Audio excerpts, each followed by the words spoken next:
અહીંયા નહીં રહે. આદિ, વોટ ઇઝ ધીસ કવિતા? હું જઈને હોટેલમાં રહેવાની હતી અને તે કહ્યું કે અહીંયા આવી જા. આ શું છે? What is this nonsense? Kavita, Varsha છેલ્લી વાર કહું છું, આને અહીંયાથી મોકલી દે, નહીતર નહીં મોકલી તો તારા પપ્પાને હા પાડીને તારી સાથે લગ્ન કરીશ, પછી જોજે. આદિ, બીજું શું? ભાઈ તે કીધું તું કે અમારા લગ્ન કરાવીશ, હવે તું વાત ભરી ગયો. આવું નહીં કર યાર, તારા આદિ, પગે પડું please, છું યાર, આદિ, તું મારી વાત માન. આ આવું નહીં કર, બદમાશની please કરેક્ટ યાર. પોઝિશન આ જ છે. કવિતા, આ કોણ છે? વર્ષા, તમને કહ્યું હતું ને પપ્પા? હા, નમસ્તે અંકલ. નમસ્તે. ક્યાંથી આવી છો બેટી? અમદાવાદ. તારા પપ્પાનું નામ? માધવરાવ. માધવરાવ. અને તારું સરનેમ? ઓ તારી, હવે આખો ઇતિહાસ કાઢશે.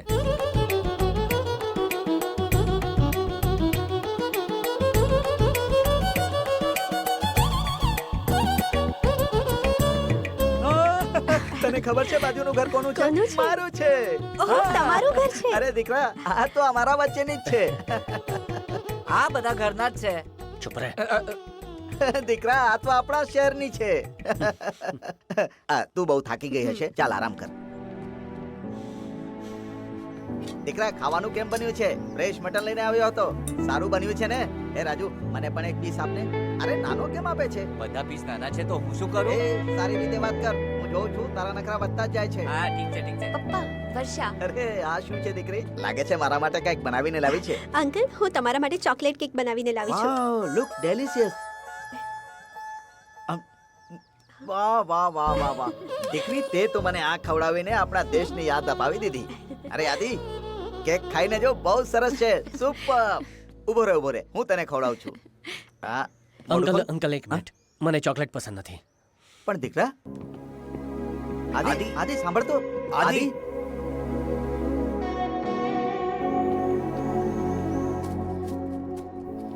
આદિ, આદિ, આદિ વેટ.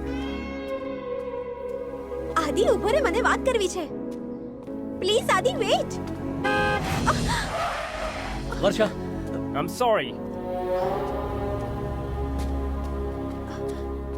આદિ પ્લીઝ, આપણી વચ્ચે જે પણ કંઈ થયું ઇટ્સ ઓવર, ભૂલી જાય ને.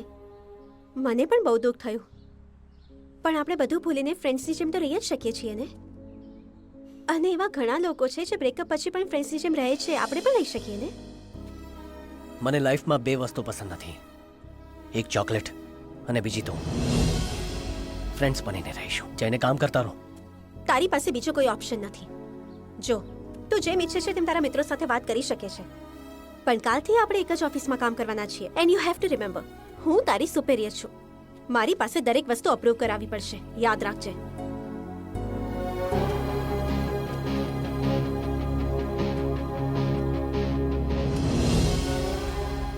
શું છે આ? મારું રેઝિગ્નેશન લેટર. વોટ? શું કામ? હું તારી અંડર કામ નહીં કરું. તું હજી પણ નથી બદલાયો આદિત્ય. ઉતાવળ અને ગુસ્સામાં જ નિર્ણયો લે છે. મારા સંજોગો એટલા ખરાબ નથી થયા કે આવી બાબતોમાં વિચારવું પડે. આજ મારો નિર્ણય છે. Fine, I accept your resignation letter. તે તારા મિત્રોને જણાવી દીધું? એમને કહું ના કહું શું ફરક પડે છે? અરે બાપરે,